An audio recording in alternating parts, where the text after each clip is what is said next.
আসসালামু আলাইকুম। আজ শুক্রবার জুম্মার নামাজ পড়িলাম। জুম্মার নামাজ পড়িয়া সারা পৃথিবীর জন্য দোয়া করিলাম, আমার মা বাবার জন্য দোয়া করিলাম। যে মা বাবা জন্ম দিচ্ছে আমার গর্বে, সেই মা বাবা চলে গেছে, তার সাথে আর দেখা হয় না। পূবের বেল পশ্চিমে যায়, আবার এই সূর্য আবার দাঁড়ায়, আবার দেখা হয়। কিন্তু গর্ভধারীণ আমার মা বাবা তারার সাথে দেখা হয় না। সারা পৃথিবী ঘুরে ঘুরে আমি দেখলাম, সবই পাই, কিন্তু আমার মা বাবা সাথে না পাই।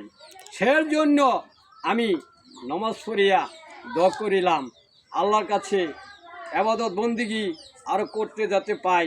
দেশ বিদেশ সবাই শুক্রবারের দিন জুম্মা পড়িলাম। জুম্মা মোবারকভাবে হিসাবে আশা করি সবাই ভালো থাকবেন, আমিও ভালো আছি। সবাই বিশ্বের জন্য দোয়া করবেন, আমিও আছি পাশে। মা বাবার জন্যে সবসময় আমি দোয়া করতে বাধ্যভাবে চলতে ফিরতে আশা করি সবাই ভালো থাকবেন। রাখি আমি। আসসালাম।